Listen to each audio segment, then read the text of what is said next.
Good evening, everyone, and welcome to a conversation with Hollands President Mary Dana Hinton. I'm Ann Compton, member of the class of 1969, and I'm here at home in Washington, D.C. And Madam President, you are in your office at Hollands. You know, Madam President isn't something I got to say during the 40-some years that I covered presidents here in Washington. And while you can't come and visit us in the cities where we live, we're delighted that you're inviting us into your office for literally a conversation this evening. Thank you so much. I've got to just go with my journalist instincts here and start with the headlines. We've already gotten a lot of questions. You arrived on campus in August and ran smack into a global life-threatening pandemic. Everybody wants to know, how is Hollands coping with COVID-19? Well, first, Anne, I have to tell you, it is an honor to be addressed as Madam President, as Mary, as anything by you. As I said, you've long been a role model, and thank you for making time to be with us this evening. And hello to all of our friends joining in. You're right, Anne, it is an incredibly tricky time to make a presidential transition and to find oneself in a leadership role.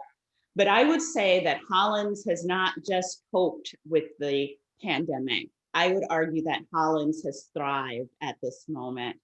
We truly locked arms as a community and we waded into the unknown of COVID and we thrived. So why don't I share a few facts about this semester and then we'll talk about why that happened. So approximately 75% of our students return to campus for the fall semester for face-to-face instruction. So about 25% of our students chose to learn remotely or online, and about 30% of our classes were fully online. Now, that was not the original plan. Originally, we were planning to have everyone back on campus, but it became clear as the pandemic unfolded over the summer that we needed to give people choice or agency in the decisions that they were making about the fall. So that was really important. And I think it served us well. I'm certainly grateful to all of the students and faculty who came and were part of our campus community, but I'm also truly grateful for those who chose online or to teach online because it helped us de-densify the campus, which was really important for us to do. We also made some tactical decisions like amending our academic calendar. So we started a week early. We ended face-to-face instruction the Friday before Thanksgiving, and our students and faculty have been learning online for the past 10 days. And today is the last official day of the semester. Really? So congratulations to everyone.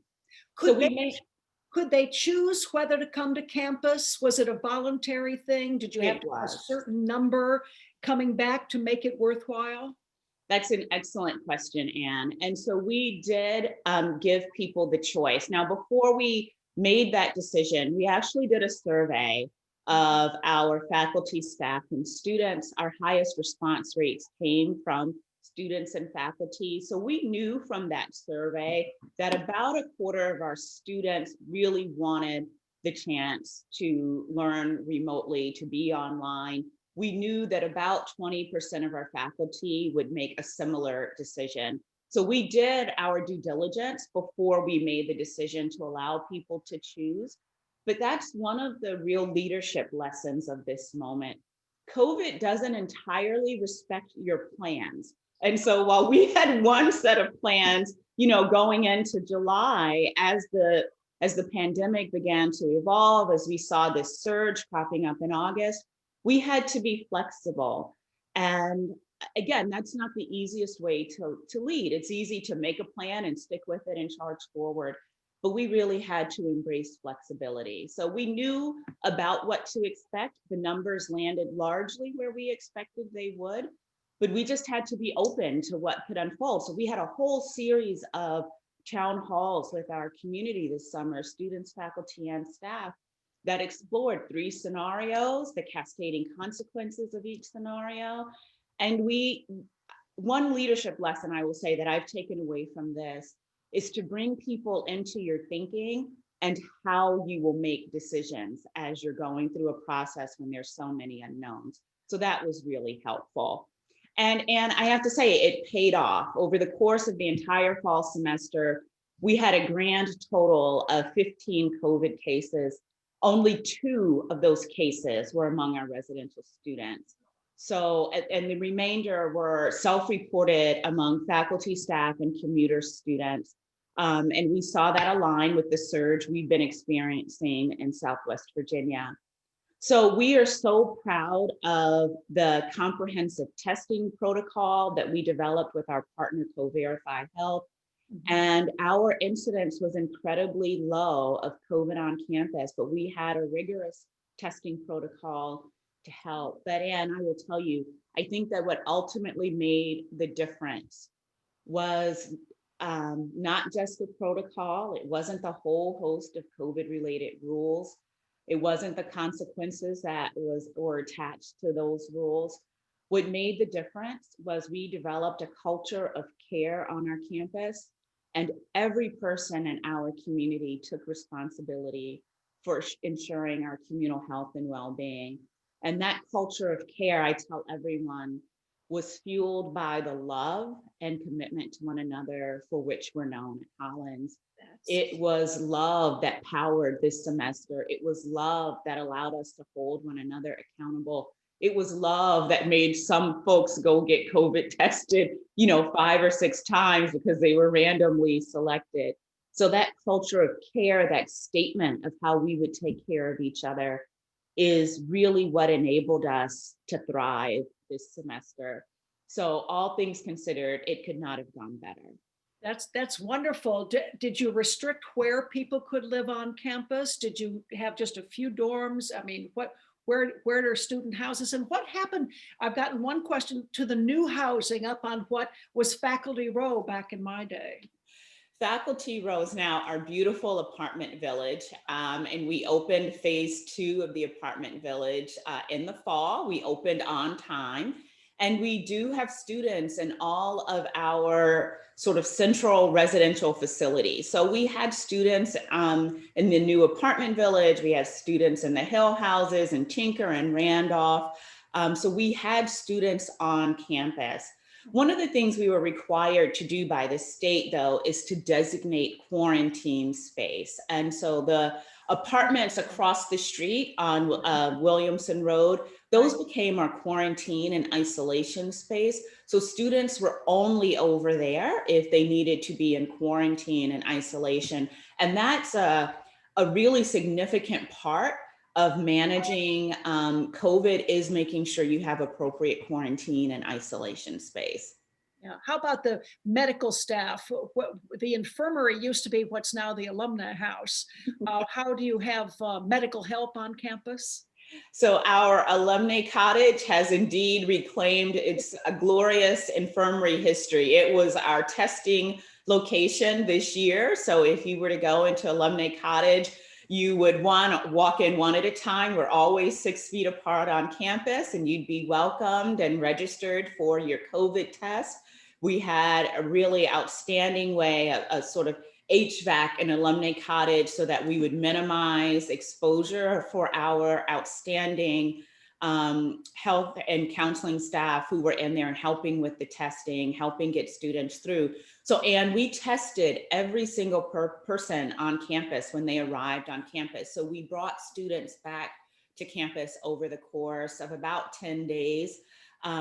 We tested all of our faculty and staff who would be on campus in that initial round. And then every week, we did a random selection of folks who would be tested. So you'd get an email on Thursday if you'd been selected, and you'd make an appointment and you'd go over on Monday and you would be tested. And all of that happened in our alumni cottage. And I do want to give great thanks to our health and counseling staff and our partners at Brilliant that we worked with, again, to implement this really rigorous testing strategy. And where do kids eat? I mean, is there carry out, or is Moody have seating? So we do have seating. So a big part of this summer was making certain everyone could remain 6 feet apart at all times. So 2 pillars, as you know, of a COVID strategy are 6 feet apart and masked at all times. So if you were to go into Moody, you would see that at our biggest tables, you could seat two. Our two tops were only allowing one. So the way we managed that is we extended our hours so that students could go in, so there wouldn't be a rush at any given point in time. So we extended hours, and we really did emphasize to go. So we saw a lot of students taking food from Moody and then either eating outside with their friends or taking it back to their residence hall. And that was to be expected, and it was encouraged, though you would still see some students, again, never more than two at a table, but enjoying dinner together in Moody. Unfortunately, faculty, staff, and a certain president were not allowed to eat in Moody this fall semester. And so I look forward to getting beyond COVID so I can go and enjoy a meal with our students. Yeah, yeah. We're getting lots of questions, a lot of people commenting on how smart this all was. I've got to ask about the impact on academics. This is really important. The impact on how students are learning. And can I just throw in one quick question? Short term, January term was created. Hollands was a real pioneer. It was my junior year. Those of us in class of 69 and 68 were the kind of got the first taste of it. And it short term changed my life, defined the rest of my path. I went to, did an internship down at local Channel 7, and literally they offered me a job when I graduated. So it was an incredibly important part. What are you doing for short term next month? So for the first time, at least in our collective memory, we will not have a credit bearing January short term. And I will explain the reason why, and then I'll tell you about this incredible project that we're implementing.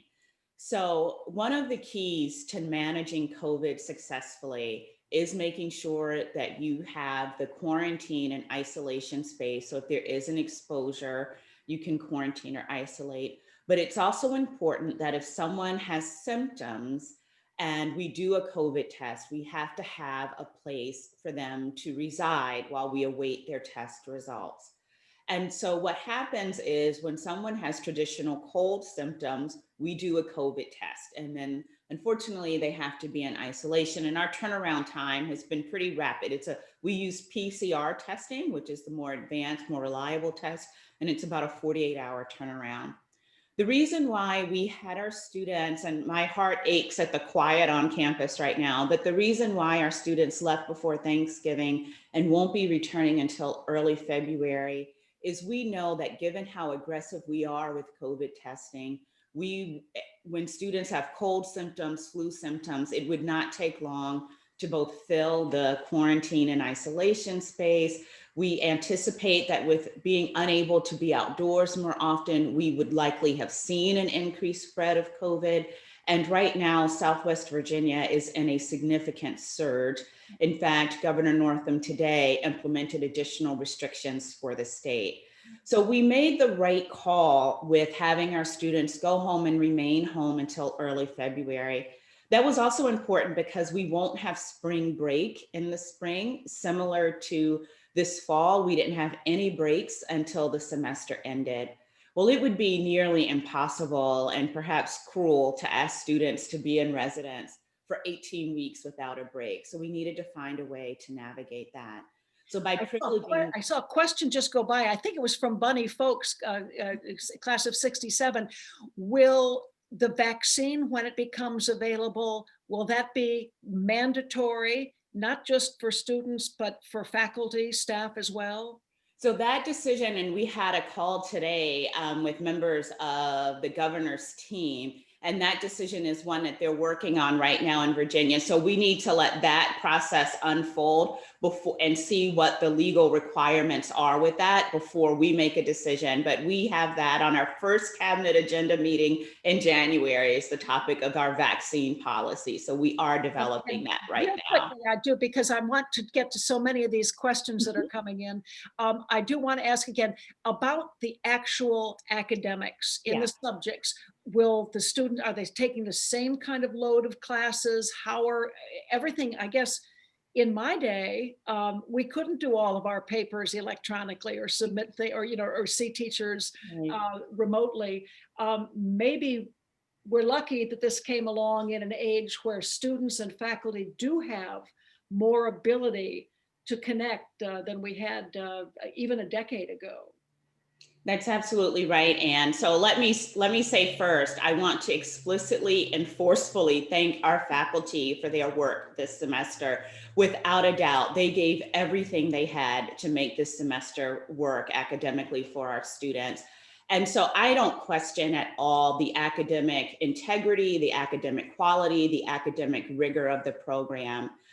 But it was hard. And I want to be honest, it was really hard on our faculty. Part of the challenge was building the technological infrastructure we needed so that we could seamlessly shift between face-to-face, online, and hybrid. And I think if you were to ask our faculty, they would say that solely face-to-face is, of course, that's where we are at our very best. And even teaching exclusively online, we've developed great pedagogy online, but in a synchronous hybrid setting, it gets difficult. And what I mean by synchronous hybrid is the faculty members in the classroom teaching students face to face, and they also have students online, and they're teaching in a mask because we were all masked all the time.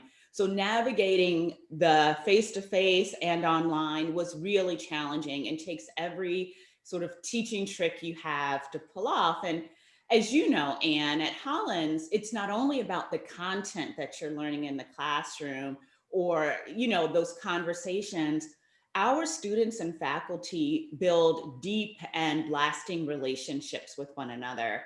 And so we had to learn how to build those relationships and that trust, not only face to face, but virtually. And it was absolutely, I think, a wonderful learning experience for our faculty and students.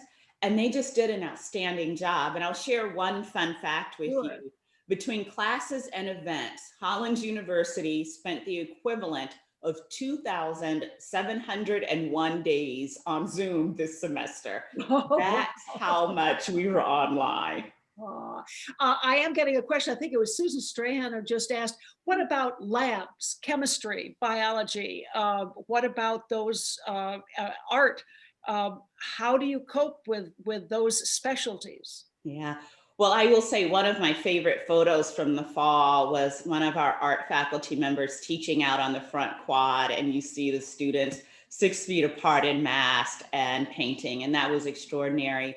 Were really difficult. So you'll hear some of our faculty talk about recording the lab so that our students who were learning remotely could learn along with the faculty member, and then they would also teach the lab face to face. So they couldn't navigate it at all times in a hybrid fashion. So they would teach the course twice so our students could learn it. We of course, we know the value of a flipped classroom. So a lot of our faculty did a flipped classroom where you have a video recording of the content and you post that, and then your time together, either virtually or face-to-face, is discussion. And again, our faculty did an amazing job mastering really cutting edge pedagogy this fall. I want to switch to a little bit more about areas that are your specialty. And to all of you, if you need to know President Hinton's background, Google her or look on hollands.edu for her incredible biography. But I want to ask about your background, your academic interests. This whole nation is not only socked with the COVID-19 pandemic. But the nation is going through a year where there's an intense examination of justice and equity. It has torn the country up in a lot of ways. When some of us were in college in the 60s and 70s, college campuses were really engaged in social discourse.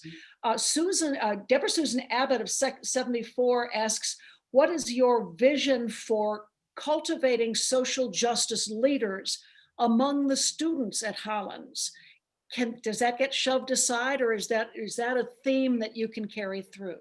Now, that to me, that is a critical component of the Hollands mission. And it's something, as you just said, and that Hollands has been a leader with for a very long time, in helping our students develop their voices of protest and their voices of hope and their voices of action.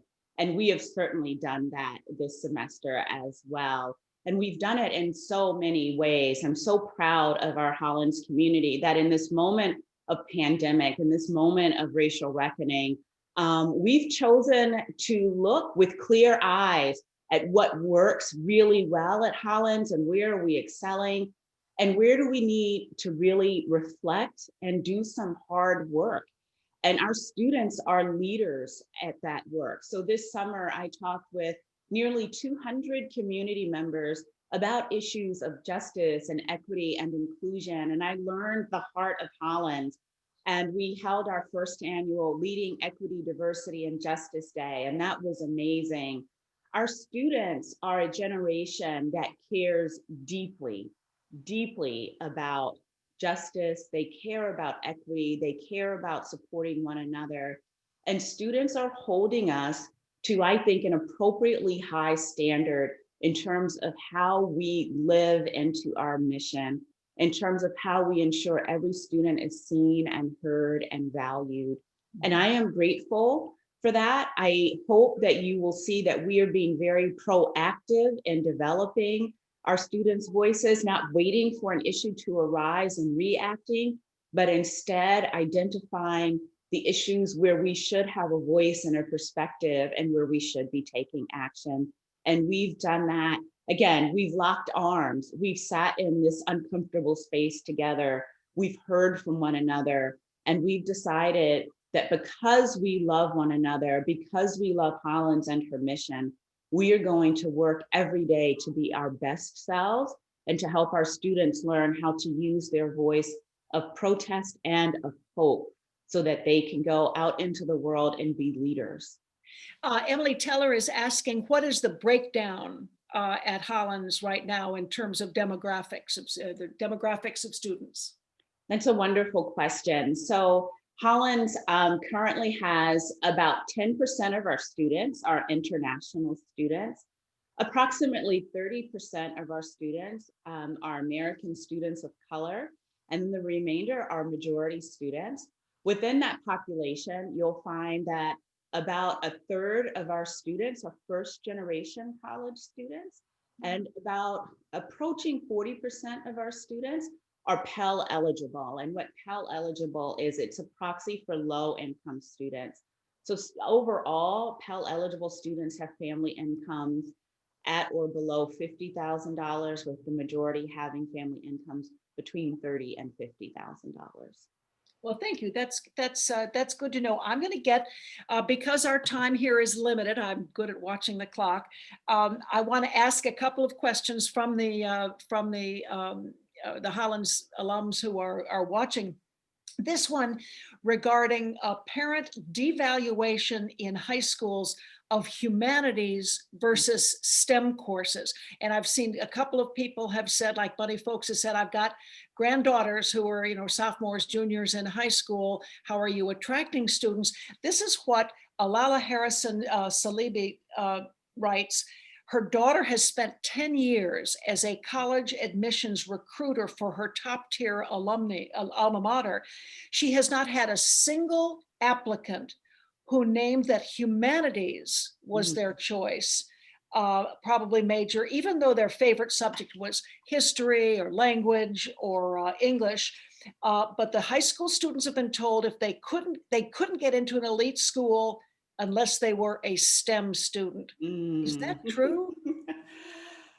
Oh, and you've tapped into into something for me. So I believe that nothing prepares a student better than a liberal arts education. I Full agree. stop. I'm Um, biased. I agree. so I think that that is the way forward. And right now at Hollands, when I think about our entering class, we saw, I think about 10 more pre-med biology, pre-vet students than we did English and creative writing students. So the numbers are pretty close. We are still seeing humanities students coming to Hollands. I think what I would love is for folks to understand, and this is a public narrative issue. It's not a Hollands unique or a uniquely a Hollands issue. What I want the public to know is that when you get a liberal arts education, you are prepared to do anything. That if you study music, for example, then that opens your mind to new ways of thinking about the problems we find in STEM. It opens your mind to creative thinking about solving mathematical equations. So when that sort of dialectic emerges of it's either STEM or the humanities, it's either the arts or the sciences. I don't ascribe to that. I truly believe that our job calls us to educate students and families about the value of the humanities. Now, I know a lot of folks think, well, you just go to college to get a job. And I'm proud to say that within 1 year of graduation, 95% of our students are either employed or in graduate school. So yes, that is important. But you also go to college to learn how to live the life of the mind, to learn how to contribute to our society and our democracy. You go to college to learn how to think creatively and critically. You go to college to learn about the value of curiosity in your life. And you go to Hollands to learn how to lead a life of consequence, to learn how to be a leader. So we don't ascribe to that bifurcation of one or the other. You see so many of our students double majoring. So I was at an admission event on Saturday, and one student was international studies and theater, or economics and a language. I mean, our students come to Holland and quickly recognize that their lives are deeper and better and enriched when we put these courses and these studies into dialogue with one another. Well, I wish you could hear the applause Okay. after this in the chat room. Thank you. You've hit a home run with graduates who are listening, and I do want to do two little commercials. Number one, some have asked, will we be able to look back at review this session? And yes, indeed, this is being recorded, and Hollands will let us know where the link is so that we can watch this replay. The other is a commercial.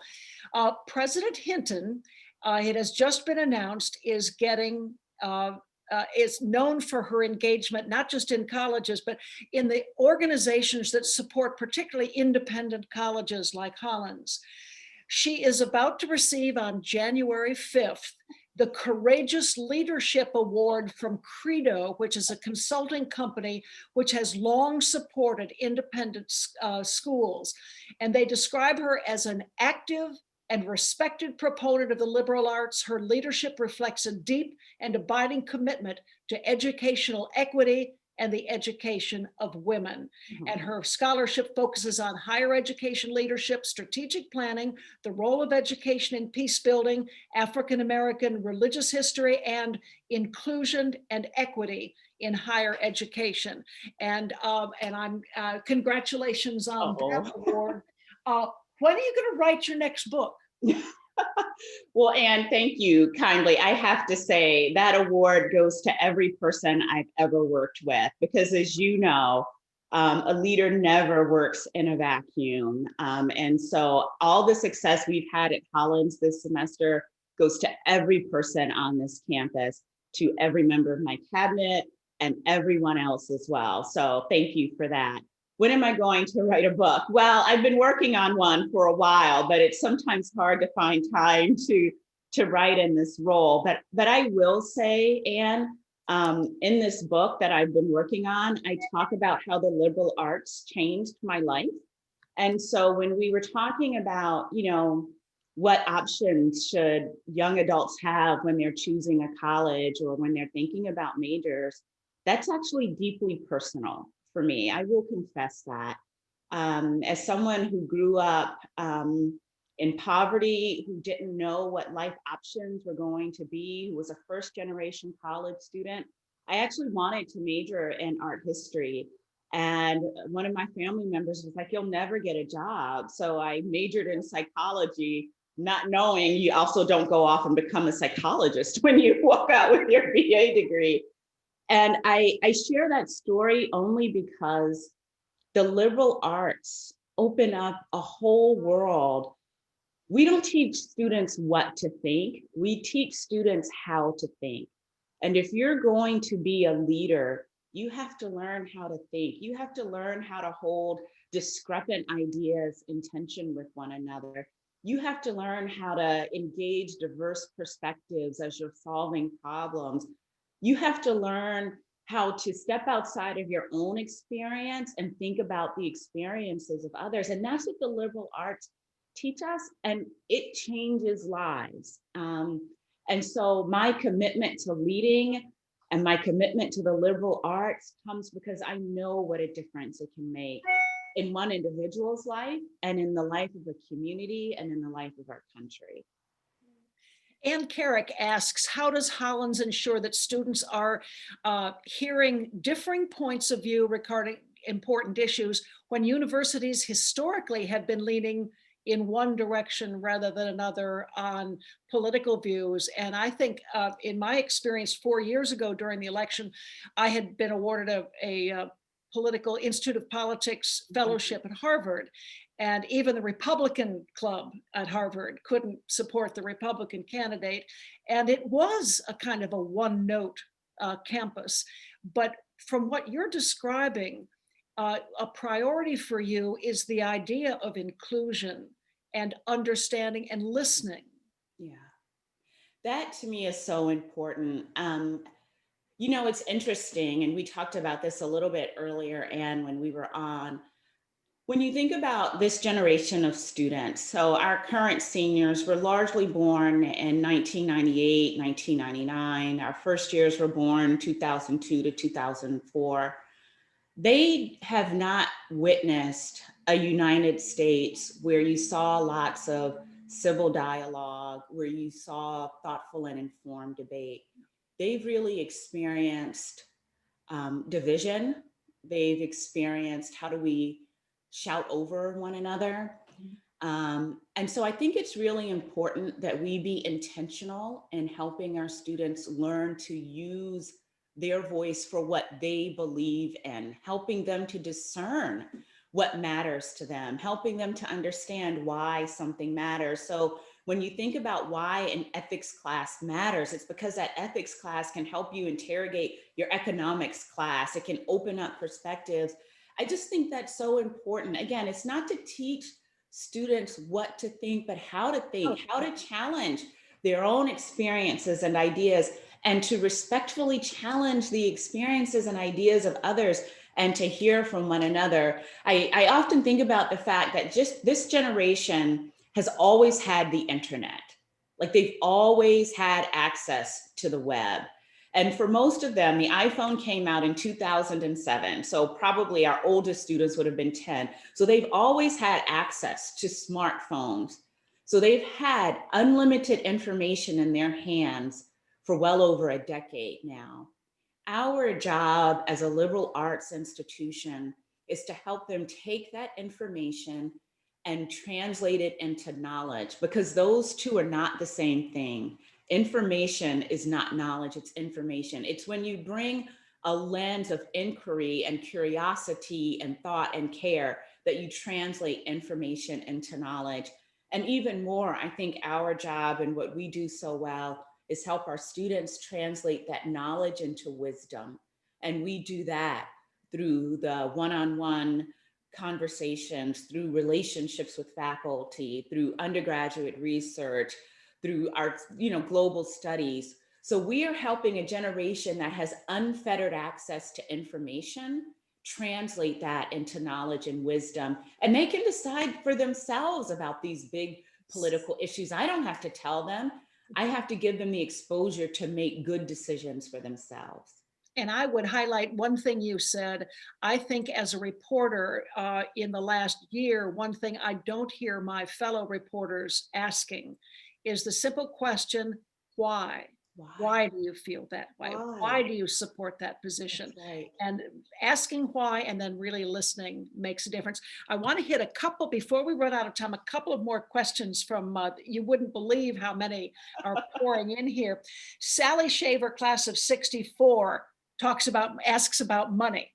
Mhm. If 12% of the annual operating budget comes from alumni annual giving and the Hollands Fund, is this not a sustainable source of funding? And several other people saying, other than giving money, what else can we do to support you? It's a great question. So generally about 10 to 11%, depending on our net tuition revenue, but 10 to 11% of our revenue does come through the annual fund or the Hollands Fund. That's not out of bounds with what you see across other institutions. We're pretty in line with other colleges and universities, and we are so grateful for that. That annual fund makes a tremendous difference and our ability to meet the needs of our students and our Hollands community. And in fact, that's something where it's a testament to our alumni care, our alumni's care for our institution. It's a testament to their willingness to invest in the future of Hollands. And so it matters. And in fact, our Hollands Fund has remained, we've not raised the goal over the past several years because we recognize how important it is that we are functioning at a sustainable level with the Hollands Fund. And I feel really good about where we are with that. And to every person who gives to the Hollands Fund, I just want to say thank you. Your dollars make it possible for students to come to Hollands and to thrive, whether it's during COVID or beyond COVID. And we are grateful for that. So what can our alums do to help us move forward? Certainly, please refer students to us. And the ways to do that is, yes, talk about us. Tell your Hollands story. Talk about the difference Hollands made in your life. Make certain that as you think about referring students to us, that you think broadly. We are an institution that looks to serve all of our students with distinction. So please refer students to us. Please share your story. And yes, your giving matters. Giving to the Hollands Fund matters. Giving to the endowment matters. But please do continue to advocate for Hollands. When you hear someone decry the liberal arts, please help us change that narrative and speak up about the value of the liberal arts. And the women's colleges. And the value, that was the one, we are so often asked, does a women's college really prepare you for the real world? Without equivocation, yes. And the facts here speak for themselves.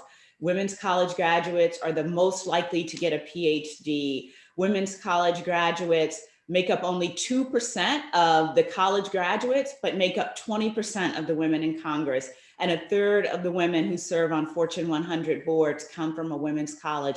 We make a difference in the lives of our students. Please go out and tell others and help us shift that narrative so that students understand and the world understands that a liberal arts education at Hollands transforms lives. The questions online, many of them ask about the biggest challenges at Hollands, but I cannot imagine, it would be a long, long list. But I think what many of them are asking specifically use the word vision. What is your vision for Hollands? Thank you for that question. I appreciate it. Thank them. They all asked. Thank you, friends, for the question. So It's an interesting thing when you're a new president. So this is day 132, I believe. And I know it feels like, and I mean this in the best possible ways, it feels like I've been here for a very long time because it feels like home. And the people here on campus feel like family. So a great deal of the past 130 plus days have been spent really listening to the heart of the people at Hollands. And I will tell you that there are a few factors that keep coming up that inform the vision. And when I talk about the vision, it's not the Mary Dana Hinton vision. It's the collective vision of the Hollands University community that we're going to walk into. And many alumni have shared their feedback. So what's the vision? The vision is really, how do we embrace our mission as a college for women that is grounded in, that is defined by the liberal arts, and use that to thrive going into the future? What are the areas where we have a unique advantage or opportunity to thrive? And there are a few. Think about our earlier conversation about the arts and humanities.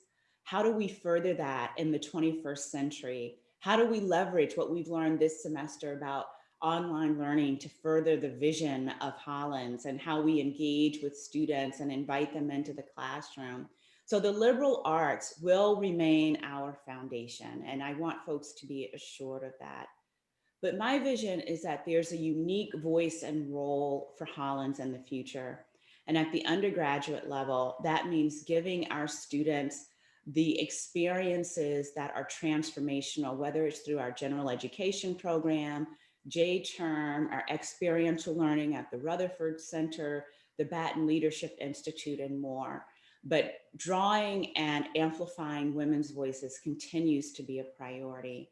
At the same time, when we think about our graduate programs, which last year or during the summer really thrived, they thought about how they could deliver their content virtually and continue to engage women and men in their professional pursuits. So how do we extend our graduate programs in ways that resonate and support our mission and build our university culture? We also aim to be a place where students all feel seen, heard, valued, and as if they belong in this community.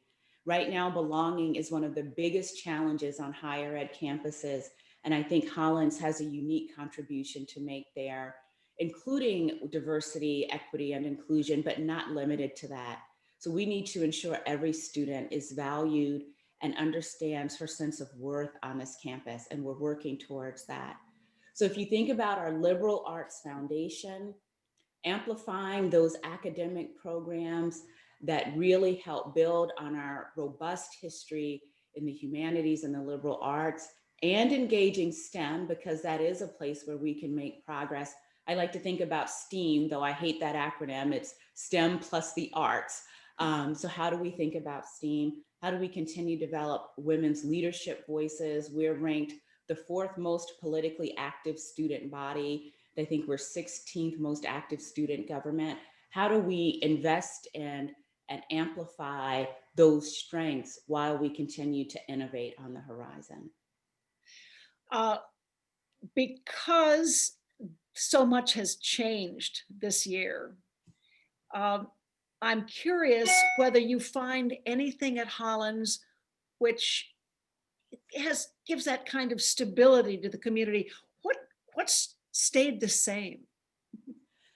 Well, thank you, Anne. We have covered a lot of ground tonight, and I do want to let people know Hollands has always had to adapt and change in order to survive for 178 years. So there's innovation and change on the horizon. But when I think about what remains the same, I guess my story would start with Florence Skinner, or Kip as she's known. She's the class of 1944, and Kip recently turned 98 years old. And by all accounts, she's an extraordinary woman. And of course, I haven't had the privilege of meeting her in person, but we've communicated by mail. And Kip extended an incredibly warm welcome to me, as did so many alumni. But what was so compelling about her letter was that she took the time to affirm my humanity and spoke about the importance of leading with the heart. So she is one of the many reasons I say we are fueled with love. So keep Kip in mind. And then I want to fast forward to a member of the class of 1997, Missy Green. And Missy Green posted on Facebook last week on Giving Tuesday and talked about how her Hollands friends are the people who have stood alongside her in life's most challenging moments. That it was her friend, her roommates, her besties from Hollands who held her up at the most difficult time. She wrote about how this community lifted her and nurtured her and just saw her. And her post brought tears to my eyes. So please hold on, thinking about Kip, class of 1944, Missy, class of 1997. And then I want you to think about Maysoon Shalabi. Maysoon joined us in August. She's going to be the class of 2024. So nearly 80 years after Kip graduated, Maysoon will graduate. And Maysoon came to campus this fall and is amazing. She's engaged and confident and a learner and a leader. But when Maysoon emailed me this week, she told me that she was homesick for Hollands already. And despite this unusual semester, Hollands is home for her. So what will stay the same, and I want to assure you of this, is that these three women across space and time are connected by Hollands. They are connected by the love that fuels our mission. They're connected by the friendships that sustain us and by the fact that we open our hearts to call this place home. So Hollands will evolve in order to thrive, but I say to you that the love, the heart, the friendships, and the home that you know at Hollands will remain the same and that we will hold it sacred. I think that message resonates with every single one of us. And I want to thank you, Madam President, for this conversation. It won't be the last. We should do it again. And to all of you, my classmates and colleagues, alums, thank you for tuning in. You had wonderful questions. I'm sorry I didn't get to more of them, but thank you, President Hinton. Please have a wonderful holiday season, and let's all have a healthy new year. Thank you. Happy holidays, Anne. Thank you for being an inspiration.